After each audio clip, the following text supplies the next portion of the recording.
ಆತ್ಮೀಯ ವೀಕ್ಷಕರೇ, ನಿಮಗೆಲ್ಲ ವಂದನೆಗಳು ಮತ್ತು ಅಭಿನಂದನೆಗಳು.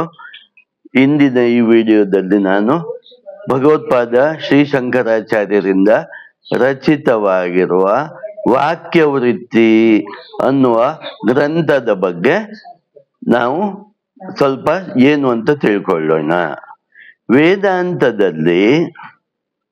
ವೇದಾಂತದಲ್ಲಿ ಮುಖ್ಯವಾಗಿ ಅದ್ವೈತ ವೇದಾಂತದಲ್ಲಿ ಭಗವತ್ಪಾದ ಶ್ರೀ ಶಂಕರರು ಅನೇಕ ವೇದಾಂತ ವಾಕ್ಯಗಳನ್ನು ಹೇಳ್ತಾರೆ. ಅದರಲ್ಲಿ ಅನೇಕ ವೇದಾಂತ ವಾಕ್ಯಗಳಲ್ಲಿ ಒಂದು ವೇದಾಂತ ವಾಕ್ಯ ತತ್ವಮಸಿ ಅಂತ. ತತ್ ತ್ವಂ ಅಸಿ, ತ್ವಮ್ಮ ನೀನು, ತತ್ ಆ ಪರಬ್ರಹ್ಮವೇ, ಅಸಿ ಆಗಿದ್ದೀಯಾ ಅನ್ನೋದು ಇದೊಟ್ಟಾರೆ ಅರ್ಥ.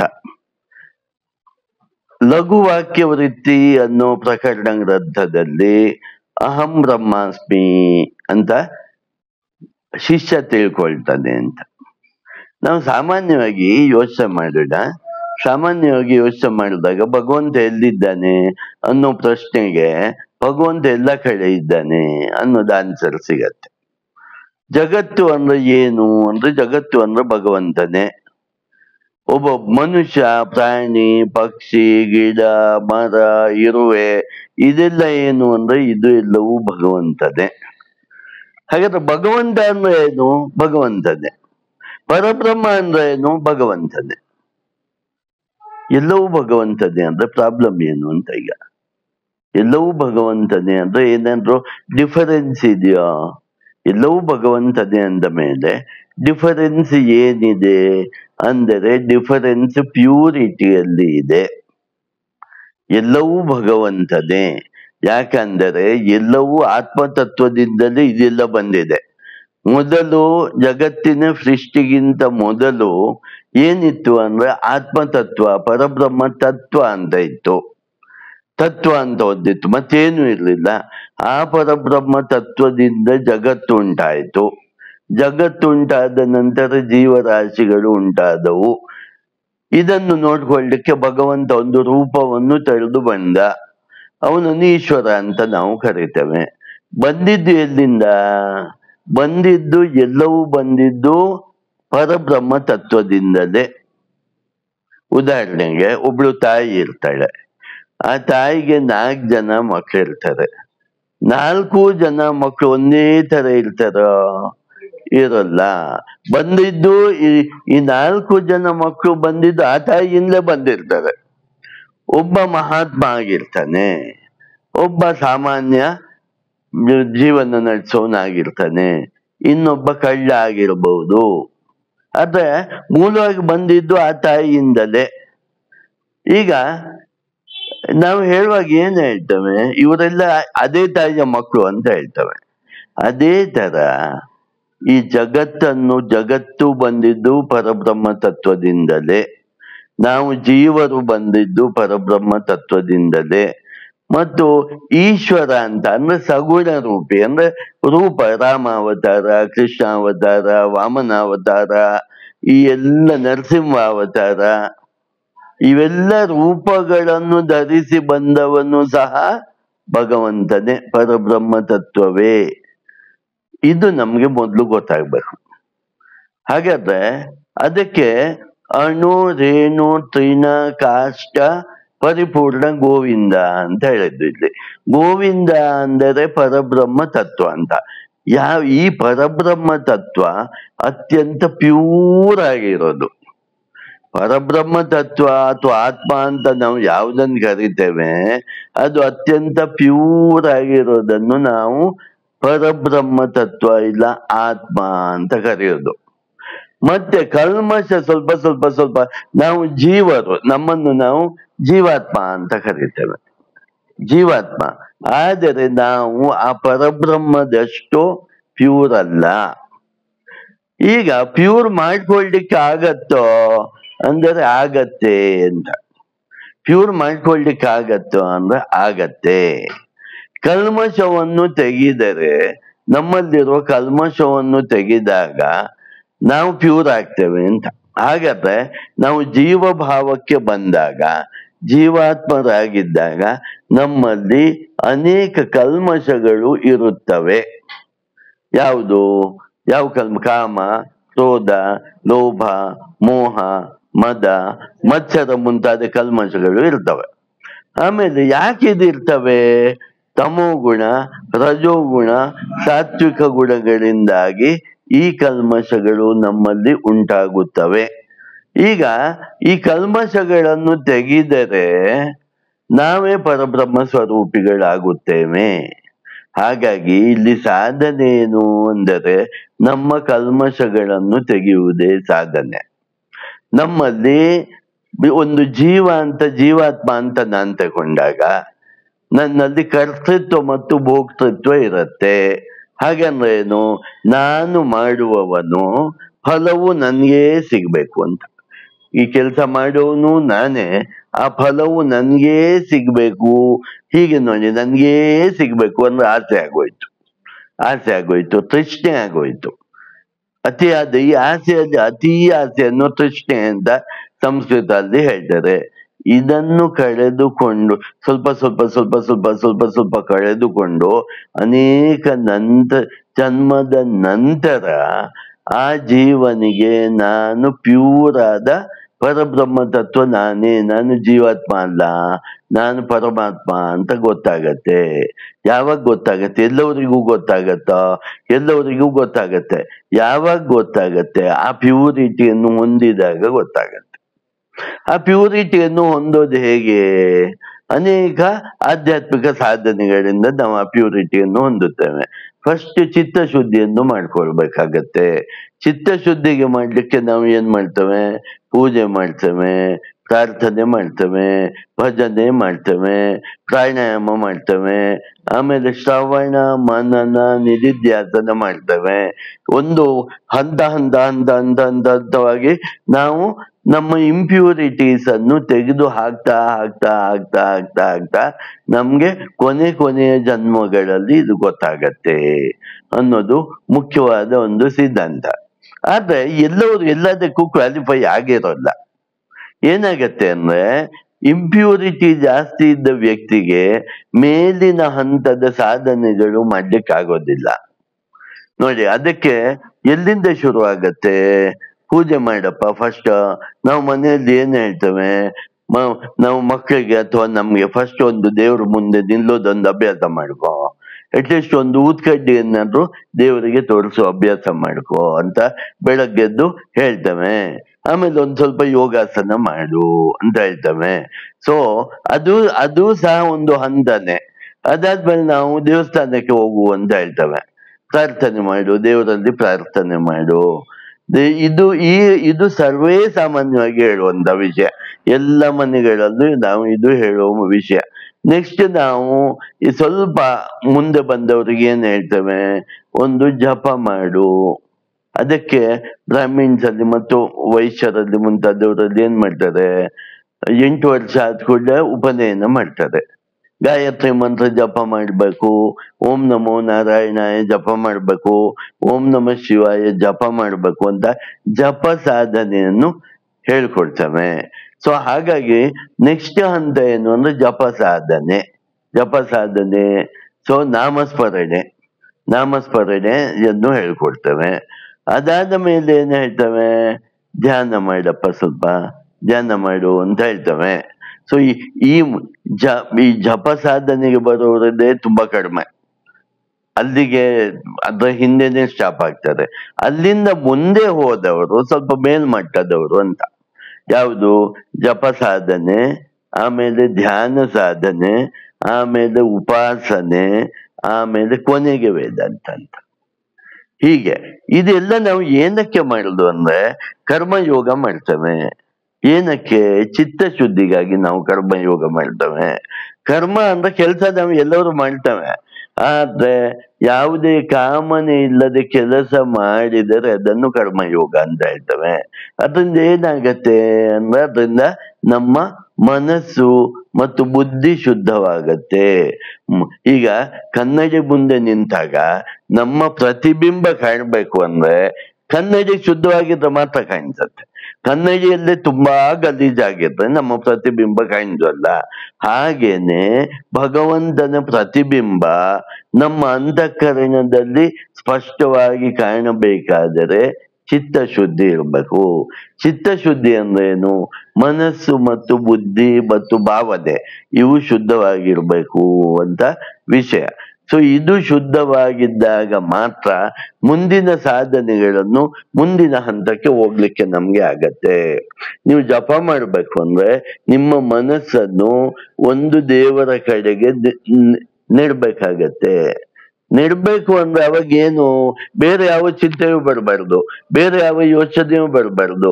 ನೀವು ಯಾವ ನಾಮ ಜಪ ಮಾಡ್ತೀರೋ ನಿಮ್ಮ ಪೂರ್ತಿಯಾದ ಮನಸ್ಸು ಆ ನಾಮ ಜಪದ ಕಡೆಗೆ ಇರಬೇಕು ಅಂತ. ಇದು ನಾಮ ಜಪ ಮಾಡ್ತಾ ಇರೋದು ಬಾಯಲ್ಲಿ, ಮನ್ಸು ಎಲ್ಲೆಲ್ಲೋ ಓಡಿದ್ರೆ ಅದು ನಾಮ ಜಪ ಆಗೋಲ್ಲ, ನೆನ್ಪಿಟ್ಕೊಳ್ಳಿ. ನಾಮ ಜಪ ಅಂದ್ರೆ ಏನು? ನಿಮ್ಮ ಮನಸ್ಸು ಆ ನಾಮ ಜಪದ ಜೊತೆಗೆ ಹೋಗಬೇಕು ಅಂತ. ಅದಕ್ಕೆ ನಾನು ನಿಮ್ಗೆ ಏನ್ ಹೇಳಿದ್ದು ಅಂದ್ರೆ, ನೀವು ಉಸಿರು ತಗೊಂಡಾಗ ಹರಿ ಅಂತ ಹೇಳಿ, ಉಸಿರು ಬಿಟ್ಟಾಗ ಓಂ ಅಂತ ಹೇಳಿ, ಆ ಉಸಿರಿನ ಜೊತೆಗೆ ಹೋಗಿ ಅಂತ. ಉಸಿರಿನ ಜೊತೆಗೆ ಹೋಗಿ ಹರಿ ಓಂ, ಹರಿ ಓಂ ಅಂತ. ಹಾಗಾಗಿ ಉಸಿರಿನ ಜೊತೆಗೆ ಹೋಗುವುದು ತುಂಬಾ ಸುಲಭ. ಮತ್ತು ಆ ಉಸಿರು ಎಲ್ಲಿ ತನಕ ಇದ್ರೆ ಒಳ್ಳೇದು ಅಂದ್ರೆ, ಈ ನಾಭಿ ಇದೆ ಅಲ್ಲ, ನಾಭಿ ಪ್ರದೇಶದ ತನಕ ಉಸಿರು ಡೀಪ್ ಆಗಿ ತಗೊಂಡು ಬಿಟ್ಟರೆ ತುಂಬಾ ಒಳ್ಳೇದು ಪ್ರಾಣಾಯಾಮದಲ್ಲಿ ಮಾಡುವಾಗ. ಸೊ ಉಸಿರು ನಾಭಿ ಪ್ರದೇಶದ ತನಕ ಹೋದ್ರೆ ತುಂಬಾ ಒಳ್ಳೇದು. ಧ್ಯಾನದಲ್ಲೂ ಅಷ್ಟೇ, ನೆನ್ಪಿಟ್ಕೊಳ್ಳಿ, ಉಸಿರನ್ನು ಗಮನಿಸಿ ಅಂದಾಗ ಉಸಿರು ಎಷ್ಟು ಡೀಪ್ ಹೋಗತ್ತೋ ಅಷ್ಟು ಒಳ್ಳೇದು, ಅಷ್ಟು ಪ್ರಾಣಾಯಾಮ ಆಗತ್ತೆ ಅಂತ. ಅಥವಾ ಬಲವಂತವಾಗಿ ಹೋಗ್ಬಾರ್ದು, ತನ್ನಿಂತಾನೇ ಹೋಗ್ಬೇಕು ಅಂತ ವಿಷಯ. ಉಪಾಸನೆ ಅಂದರೆ ಏನು ಅಂದರೆ ನೋಡಿ, ಕೆಲವು ಸಾಧನೆಗಳು ದೇಹದ ಮಟ್ಟದ ಸಾಧನೆಗಳು, ಕೆಲವು ಸಾಧನೆಗಳು ಮನಸ್ಸಿನ ಮಟ್ಟದ ಸಾಧನೆಗಳು, ಕೆಲವು ಸಾಧನೆಗಳು ಬುದ್ಧಿಯ ಮಟ್ಟದ ಸಾಧನೆಗಳು. ಈ ಮೂರು ಮಟ್ಟದಲ್ಲಿ ಸಾಧನೆಗಳು ಇರ್ತವೆ. ನೀವು ದೇವಸ್ಥಾನಕ್ಕೆ ಹೋಗ್ತೀರಿ, ಉರುಳು ಸೇವೆ ಹಾಕ್ತೀರಿ, ಇಂಥದ್ದೆಲ್ಲ ಸಾಧನೆಗಳು. ಅಥವಾ ತಿರುಪತಿಗೆ ಹೋಗ್ತೀರಿ, ಕ್ಯೂನಲ್ಲಿ ನಿಲ್ತೀರಿ, ಇದು ಯಾವ ಮಟ್ಟದ್ದು ಅಂದ್ರೆ ದೇಹ ಮತ್ತು ಮನಸ್ಸಿನ ಮಟ್ಟದ್ದು. ನೀವು ಸ್ತೋತ್ರ ಮಾಡ್ತೀರಿ, ಒಂದು ಭಜನೆ ಮಾಡ್ತೀರಿ, ಅಥವಾ ಇದೆಲ್ಲ ಯಾವ್ದು ಮಟ್ಟದ್ದು ಅಂದ್ರೆ ಮನಸ್ಸಿನ ಮಟ್ಟದ ಸಾಧನೆಗಳು. ಮನಸ್ಸಿನ ಮಟ್ಟದ ಸಾಧನೆಗಳು ಮಾಡುವಾಗ ನಮ್ಮ ದೇಹವನ್ನು ಉಪಯೋಗಿಸ್ಕೊಂಡು, ದೇಹ ಮನಸ್ಸು ಎರಡನ್ನು ಉಪಯೋಗಿಸ್ಕೊಂಡು ನಾವು ಸಾಧನೆ ಮಾಡ್ತೇವೆ. ಬುದ್ಧಿ ಮಟ್ಟದ ಸಾಧನೆ ಅಂದ್ರೆ ಯಾವುದು ಅಂದರೆ ಶ್ರವಣ ಮನನ ಮತ್ತು ನಿಧಿಧ್ಯಾಸನ. ಶ್ರವಣ ಮನನ ನಿಧಿಧ್ಯಾಸನ ಮತ್ತು ಪುಸ್ತಕಗಳನ್ನು ಓದುವ ಸಾಧನೆಗಳು, ವೇದಾಂತಕ್ಕೆ ಸಂಬಂಧಪಟ್ಟ, ಧರ್ಮಕ್ಕೆ ಸಂಬಂಧಪಟ್ಟ ಪುಸ್ತಕಗಳನ್ನು ಓದುವುದಿದೆಯಲ್ಲ, ಇದು ಬುದ್ಧಿಯ ಮಟ್ಟದ ಸಾಧನೆ. ಹಾಗಾಗಿ ಒಬ್ಬ ಆಧ್ಯಾತ್ಮಿಕದಲ್ಲಿ ನಾನು ಮುಂದುವರಿಬೇಕು ಅಂದ್ರೆ ಇದೆಲ್ಲ ಮಾಡ್ಬೇಕು ಅವನು. ಕೆಲವು ಪುಸ್ತಕಗಳನ್ನು ಓದ್ಬೇಕು. ಈಗ ಸ್ವಾಮಿ ವಿವೇಕಾನಂದರ ಪುಸ್ತಕಗಳಾಗಲಿ, ರಾಮಕೃಷ್ಣ ಪರಮಹಂಸರ ಪುಸ್ತಕಗಳನ್ನಾಗಲಿ, ಚಿಕ್ಕ ಚಿಕ್ಕ ಪುಸ್ತಕಗಳನ್ನಾಗಲಿ ನೀವು ಓದ್ಬೇಕು. ನಾನು ಓದುವ ಅಭ್ಯಾಸ ಇಲ್ಲ ಅಂದರೆ ಸಾಧನೆಗಳು ಆಗುವುದಿಲ್ಲ. ಹಾಗಾಗಿ ನೋಡಿ, ಈಗ ನಾರ್ಮಲ್ ಆಗಿ ನಾವು ಹೇಳೋದಾದ್ರೆ, ನೀವು ಬೆಳಗ್ಗೆದ್ದ ಕೂಡಲೇ ಏನ್ ಮಾಡ್ಬೇಕು ಅಂದ್ರೆ, ಬೆಳಗ್ಗೆದ್ದ ಕೂಡಲೇ ಇಮ್ಮಿಡಿಯೇಟ್ ಆಗಿ ಒಂದ್ ಗ್ಲಾಸ್ ನೀರು ಕುಡಿದು ಒಂದು 20 ನಿಮಿಷ ಆದರೂ ಧ್ಯಾನ ನಾವೆಲ್ಲ ಮಾಡೋದ್ರಿಂದ, ಧ್ಯಾನ ಮಾಡದಿದ್ದವರಿಗೆ ಅಲ್ಲ, ಅವ್ರು ಕಲ್ತು ಧ್ಯಾನ ಮಾಡ್ಬೇಕು. 20 ನಿಮಿಷ ಆದ್ರೂ ಕೂತು ಧ್ಯಾನ ಮಾಡ್ಬೇಕು, ಉಸಿರನ್ನೇ ಗಮನಿಸ್ತಾ ಧ್ಯಾನ ಮಾಡ್ಬೇಕು. ಅದಾದ್ಮೇಲೆ ಏನ್ ಮಾಡ್ಬೇಕು, ಉಸಿರನ್ನೇ ಗಮನಿಸುತ್ತಾ ಉಸಿರು ಒಳಗೆ ಹೋದಾಗ ಹರಿ, ಹೊರಗೆ ಬಂದಾಗ ಓಂ, ಹರಿ ಓಂ, ಹರಿ ಓಂ ಅಂತ. ಯಾಕೆ ಈ ಸಾಧನೆ ಎಲ್ಲಿ ತನಕ ಅಂದ್ರೆ, ನಾವು ಸಾಯುವಾಗಲೂ ಉಸಿರಾಡ್ತಾ ಇರ್ತವೆ, ನಮ್ಮ ಜೀವ ಹೋಗುವಲ್ಲಿದ್ದಾಗ ನಾವು ಉಸಿರಾಡ್ತಾ ಇರ್ತವೆ.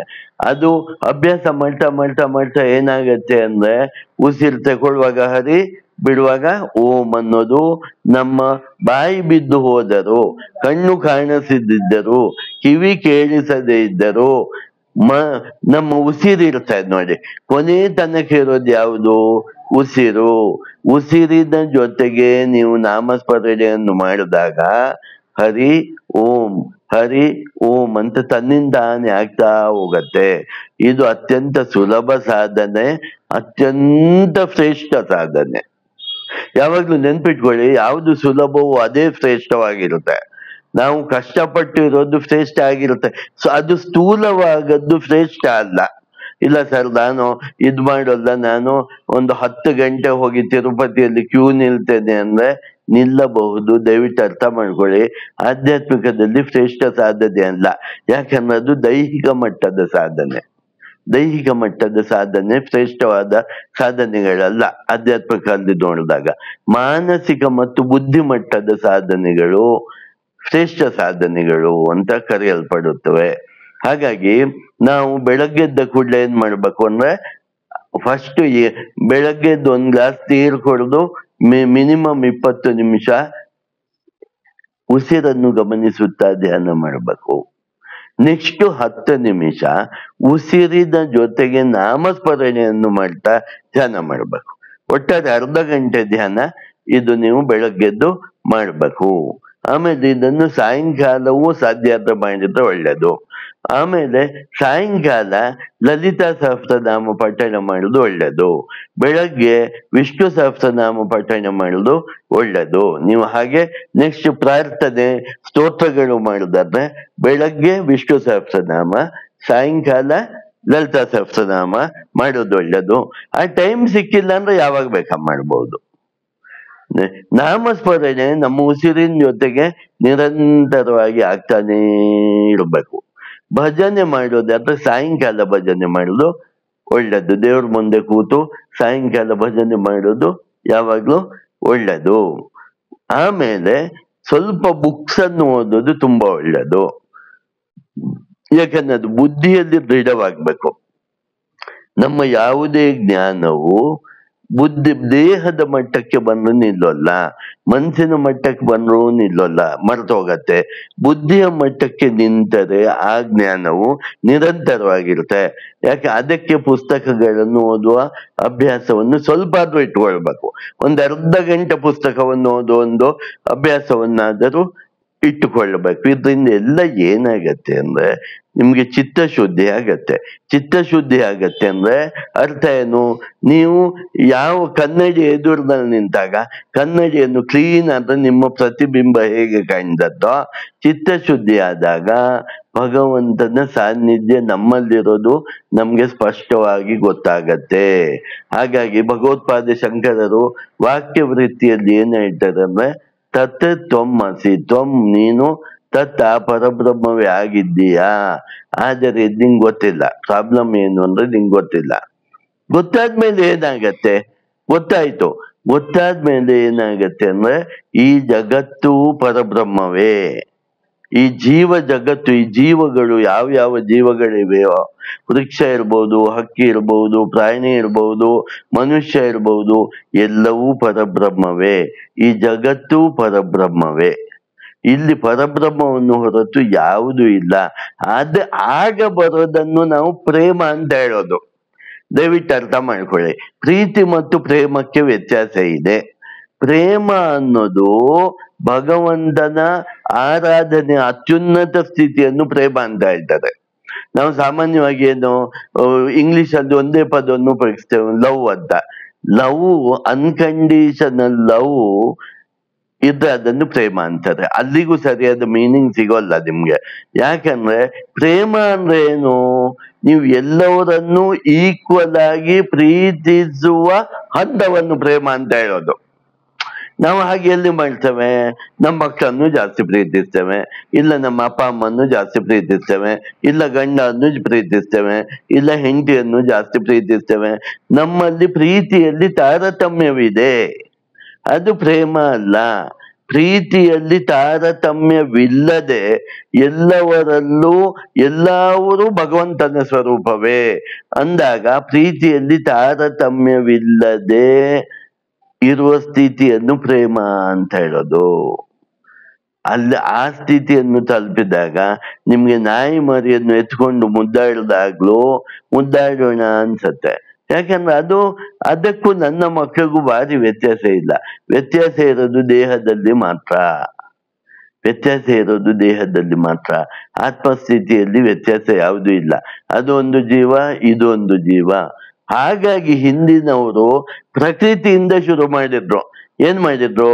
ಇವತ್ತು ಇದೆ ಅಲ್ವಾ ನಮ್ಗೆ, ಒಂದು ಕಲ್ಲನ್ನು ದೇವರು ಅಂತವೆ, ಒಂದು ಗಿಡವನ್ನು ದೇವರು ಅಂತ ಹೇಳ್ತವೆ, ನೀರನ್ನು ದೇವರು ಅಂತ ಹೇಳ್ತವೆ, ಪಂಚಭೂತಗಳನ್ನು ದೇವರು ಅಂತ ನಾವು ಆರಾಧಿಸ್ತೇವೆ. ಅಲ್ಲಿಂದ ಬಂದರೆ ನಮ್ಗೆ ಈ ಭಗವಂತನಿಂದಲೇ ಈ ಸೃಷ್ಟಿಯಾಗಿದೆ, ಎಲ್ಲವೂ ಭಗವಂತನೇ ಅಂತ ತಿಳಿದು ಬಂದಾಗ ನಮ್ಮ ಜೀವನದಲ್ಲಿ ನಾವು ಭಗವಂತನ ಸಾಕ್ಷಾತ್ಕಾರ ಹೊಂದಲಿಕ್ಕೆ ಆಗತ್ತೆ.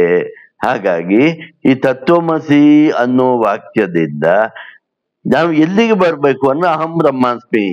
ಅಹಂ ಬ್ರಹ್ಮಾಸ್ಮಿ ಅಂದ್ರೆ ಏನು? ಗುರುವಿನ ಉಪದೇಶ ಮತ್ತು ಶಾಸ್ತ್ರಗಳ ಉಪದೇಶ ಹೊಂದಿದ ನಂತರ, ನಮ್ಮ ಚಿತ್ತ ಶುದ್ಧಿ ಆದ ನಂತರ, ವಿವೇಕ ವೈರಾಗ್ಯ ಶಮದಮಾದಿ ಷಟ್ ಸಂಪತ್ತುಗಳನ್ನು ಹೊಂದಿದ ನಂತರ, ಶ್ರವಣ ಮನನ ನಿಧಿಧ್ಯಾಸನ, ಈ 3 ವಿಚಾರಗಳು ಯಾವ ಜನ್ಮದಲ್ಲಿ ಮುಗಿಯತ್ತೋ, ಕೆಲವರಿಗೆ ಹಿಂದಿನ ಜನ್ಮದೆಲ್ಲ ಮುಗ್ದೇ ಇರತ್ತೆ, ಇಲ್ಲಿ ಬಂದ ಕೂಡ್ಲೆ ಅವರು ಜೀವನ್ಮುಕ್ತ ಸ್ಥಿತಿಯನ್ನೇ ಹೊಂದಿರ್ತಾರೆ. ಈ ಭಕ್ತ ಪ್ರಹ್ಲಾದ, ಭಕ್ತ ಧ್ರುವ, ನಚಿಕೇತ ಈ ಕಥೆಗಳನ್ನು ನೋಡಿದಾಗ 5 ವರ್ಷದ ಮಗು, 7 ವರ್ಷದ ಮಗು, ಇಂಥದ್ದೆಲ್ಲ ಚಿಕ್ಕ ಚಿಕ್ಕ ಮಕ್ಕಳು ಹೇಗ್ ಸಾಧ್ಯ ಅಂದ್ರೆ ಹಿಂದಿನ ಜನ್ಮದಲ್ಲೆಲ್ಲ ಚಿತ್ತಶುದ್ಧಿ ಆಗಿ ಬಂದಿರ್ತಾರೆ. ಇವಾಗ ಮ್ಯಾನಿಫೆಸ್ಟೇಷನ್ ಮಾತ್ರ ಬಾಕಿ ಇರತ್ತೆ. ಹಾಗಾಗಿ ಇದು ಜನ್ಮ ಜನ್ಮಾಂತರದ ಪ್ರಯಾಣ. ಇಲ್ಲಿ ನೀವು ಈ ಜನ್ಮದಲ್ಲಿ ಸಿಕ್ಕಿಲ್ಲ ಅಂದ್ರೆ ಮುಂದಿನ ಜನ್ಮದಲ್ಲಿ ಸಿಗತ್ತೆ. ಈಗಿಂದು ಪ್ರಯತ್ನ, ಈಗಿನ ಅನುಭವ, ಈಗಿನ ಜ್ಞಾನ ಯಾವತ್ತು ನಾಶವಾಗುವುದೇ ಇಲ್ಲ. ಆಧ್ಯಾತ್ಮಿಕ ಜ್ಞಾನಕ್ಕೂ ಲೌಕಿಕ ಜ್ಞಾನಕ್ಕೂ ಇರೋ ವ್ಯತ್ಯಾಸವೇ ಇದು. ಆಧ್ಯಾತ್ಮಿಕ ಜ್ಞಾನವು ನಾಶ ಆಗುವುದೇ ಇಲ್ಲ.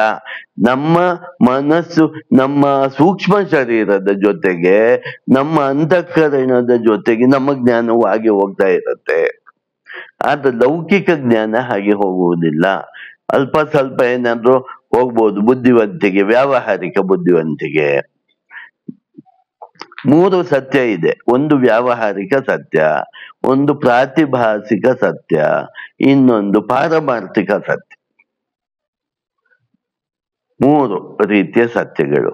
ಲೌಕಿಕ ಲೌಕಿಕವಾಗಿ ನಮ್ಗೆ ಕಾಣುವ ಸತ್ಯಗಳು ಇವೆ ಅಲ್ಲ. ಈಗ ನಾನಿದ್ದೇನೆ, ನೀವು ಇದ್ದೀರಿ, ಜಗತ್ತು ಇದೆ, ಜೀವರಾಶಿ ಇದೆ, ನಾನು ಇದ್ದೇನೆ, ಭಗವಂತ ಆದವನು ಒಬ್ಬ ಇದ್ದಾನೆ. ಇದು ವ್ಯಾವಹಾರಿಕ ಪ್ರಾಪಂಚಿಕವಾಗಿದ್ದ ಈ ಎಲ್ಲರಿಗೆ ಕಾಣುವ ಒಂದು ಸತ್ಯ. ಇದು ಪೂರ್ತಿ ಸತ್ಯ ಅಲ್ಲ, ಆದ್ರೆ ಇದೊಂದು ನಾವು ಬದುಕಲಿಕ್ಕೆ ಬೇಕಾದ ಲೌಕಿಕ ಸತ್ಯ. ಪ್ರಾತಿಭಾಸಿಕ ಸತ್ಯ ಅಂದ್ರೆ ಏನ್ ಗೊತ್ತಾ? ಆ ಕ್ಷಣದಲ್ಲಿ ಕಾಣೋದು, ಒಬ್ಬೊಬ್ಬರಿಗೆ ಒಂದೊಂದ್ ತರ ಕಾಣೋದು. ಈಗ ಹೇಗೆ ಅಂದ್ರೆ ಕನ್ಸಲ್ಲಿ ಏನು ಕಾಣಿಸುತ್ತೆ, ಎಲ್ಲರಿಗೂ ಒಂದೇ ಕನಸು ಬೀಳೋಲ್ಲ. ಕನಸಿನಲ್ಲಿ ಆ ಕನಸು ಸತ್ಯವಾಗಿ ಅನ್ಸತ್ತೆ. ಅದಕ್ಕೆ ವೇದಾಂತದಲ್ಲಿ ಒಂದು ಎಕ್ಸಾಂಪಲ್ ಯಾವಾಗ್ಲೂ ಕೊಡ್ತಾರೆ. ಏನು ಅಂದ್ರೆ, ನೀವು ಸಾಯಂಕಾಲದ ಹೊತ್ತಲ್ಲಿ ಎಲ್ಲೋ ಹೋಗ್ತಾ ಇರ್ತೀರಿ, ಒಂದು ಹಗ್ಗ ಬಿದ್ದಿರತ್ತೆ, ಹಗ್ಗ ಹಾವಿನ ತರ ಸುರುಳಿ ಬಿದ್ದಿರತ್ತೆ. ಅದನ್ನು ನೋಡಿ, ಲೈಟ್ ಇರೋಲ್ಲ, ಅದನ್ನ ನೋಡಿ ಹಾವು ಅಂತ ಭಯ ಆಗೋಗತ್ತೆ. ಅದು ನಿಜವಾಗಿ ಹಾವಲ್ಲ, ನಮಗೆ ಹಾವು ಎನಿಸಿದೆ. ಅದು ಪ್ರಾತಿಭಾಸಿಕ ಸತ್ಯ. ಅಥವಾ ನಾವೊಂದು ದೊಡ್ಡ ಇದು ಯಾವುದು ಮರಳು ಪ್ರದೇಶದಲ್ಲಿ ಹೋದ್ರೆ ಎಲ್ಲೋ ನೀರಿದೆ ಅಂತ ಕಾಣಿಸತ್ತೆ. ಕಾಣಿಸುವುದು ನಿಜವಾಗಿ ಅಲ್ಲ.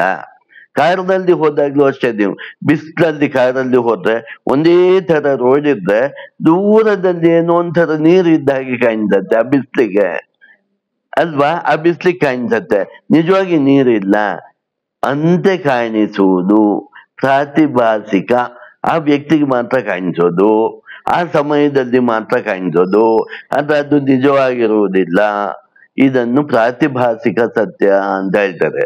ಒಂದು ಕೊನೆಯದು ಪಾರಮಾರ್ಥಿಕ ಸತ್ಯ. ಈ 2 ಸತ್ಯಗಳು ನಿಜವಾದ ಸತ್ಯಗಳಲ್ಲ. ಮೊದಲನೇದು ನಾವು ನಮ್ಮ ಮೇಲಿನ ಹೊದಿಕೆಗಳಿಂದಾಗಿ ನಮ್ಗೆ ಅದು ಹಾಗೆ ಕಾಣಿಸೋದು. 2ನೇದು ನಮ್ಗೆ ಹಾಗೆ ಮಿಥ್ಯಾಜ್ಞಾನದಿಂದ ಕಾಣಿಸೋದು. 3ನೇದು ಪಾರಮಾರ್ಥಿಕ ಸತ್ಯ ಅಂದ್ರೆ ಅತ್ಯಂತ ನಿಜವಾದ ಸತ್ಯ ಅಂತ. ಈಗ ಏನು ಜಗತ್ತು ಇದೆ, ಜೀವಗಳು ನಾವು ಇದ್ದೇವೆ, ಭಗವಂತನೂ ಇದ್ದಾನೆ.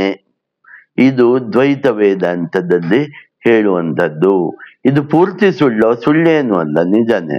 ಆದ್ರೆ ಪಾರಮಾರ್ಥಿಕ ಸತ್ಯ ಅಂದ್ರೆ ಏನು ಅಂದ್ರೆ, ಈ ಎಲ್ಲ ಜಗತ್ತಿನ ಹಿಂದೆ ಇರುವ ಚೈತನ್ಯ ಶಕ್ತಿಯು, ಒಂದು ಜೀವದ ಹಿಂದೆ ಇರುವ ಚೈತನ್ಯ ಶಕ್ತಿಯು, ಮತ್ತು ಭಗವಂತ ಸಗುಣ ರೂಪನಾದ ಭಗವಂತನ ಹಿಂದೆ ಇರುವ ಚೈತನ್ಯ ಶಕ್ತಿಯು ಒಂದೇ ಆಗಿದೆ. ಅದನ್ನೇ ತತ್ ತ್ವಂ ಅಸಿ ಅಂತ ಗುರುಗಳು ಶಿಷ್ಯನಿಗೆ ಬೋಧಿಸೋದು. ಅದನ್ನು ಅನುಭವಜನ್ಯವಾಗಿ ಪಡೆದಾಗ ಶಿಷ್ಯನು ಗುರುವಿಗೆ ಹೇಳ್ತಾನೆ, ಅಹಂ ಬ್ರಹ್ಮಾಸ್ಮಿ, ನನ್ಗೀಗ ಇದು ಅರ್ಥ ಆಯ್ತು, ನೀವು ಹೇಳೋ ವಿಷಯ ನನ್ಗೆ ಈಗ ಅನುಭವಜನ್ಯವಾಗಿ ಅರ್ಥ ಆಯ್ತು ಅಂತ. ಬರೀ ಕೇಳಿಸ್ಕೊಂಡು ಅರ್ಥ ಆಯ್ತು ಅಂತಲ್ಲ, ಅನುಭವಜನ್ಯವಾಗಿ ಹೌದು ಅಂತ ಅರ್ಥ ಆಯ್ತು ಅಂತ. ಅರ್ಥ ಆದ ಮೇಲೆ ಅವರಲ್ಲಿ ಸಾಕಷ್ಟು ಬದಲಾವಣೆಗಳು ಉಂಟಾಗತ್ತೆ. ತನ್ನಿಂದಾನೆ ಬದಲಾವಣೆ ನೋಡಿ, ನಾವು ಬದಲಾವಣೆ ಮಾಡಿಕೊಳ್ಳುವುದು, ಅದು ಬದಲಾವಣೆ ಮಾಡಿಕೊಳ್ಳುವುದಲ್ಲ, ಬದಲಾವಣೆ ಉಂಟಾಗುವುದು. ಆವಾಗ ಕಾಮ ಕ್ರೋಧ ಲೋಭ ಮೋಹ ಮದ ಮತ್ಸರ ಮೋಹ ಎಲ್ಲ ತನ್ನಿಂದಾನೆ ಹೋಗಿರತ್ತೆ. ಅದಕ್ಕೆ ಅವನು ಪ್ಯೂರಿಟಿಯನ್ನು ಹೊಂದಿರುತ್ತಾನೆ. ತಾನೇ ಆತ್ಮಸ್ವರೂಪಿಯಾಗಿ ಜಗತ್ತಲ್ಲಿ ಸಂಚರಿಸ್ತಾ ಇರ್ತಾನೆ. ಇದನ್ನು ನಾವು ಅವಧೂತ ಸ್ಥಿತಿ ಅಂತ ಹೇಳ್ತೇವೆ. ಆಗ ಅವನ ಇಡೀ ಜೀವನವನ್ನು ಅವನು ಬೇರೆಯವರಿಗಾಗಿ ಜಗತ್ತಿಗಾಗಿ ಮುಡುಪಾಗಿರುತ್ತಾನೆ. ಅಂಥದ್ದು ಅನೇಕ ಉದಾಹರಣೆಗಳನ್ನು ನಾವು ನೋಡ್ತಾ ಇದ್ದೇವೆ. ಹಾಗಾಗಿ ನಾವು ಪಾರಮಾರ್ಥಿಕ ಸತ್ಯದತ್ತ ಹೋಗುವುದೇ ಆಧ್ಯಾತ್ಮಿಕತೆಯ ಮೂಲಭೂತ ಉದ್ದೇಶ ಎಂದು ಹೇಳುತ್ತಾ ನಾನು ಈ ವಿಡಿಯೋವನ್ನು ಮುಗಿಸ್ತೇನೆ. ನಿಮ್ಗೆಲ್ಲ ವಂದನೆಗಳು ಮತ್ತು ಅಭಿನಂದನೆಗಳು. ಸಿಸ್ಟಮ್ ಒಂದೇ, ಜಗದ್ಗುರು.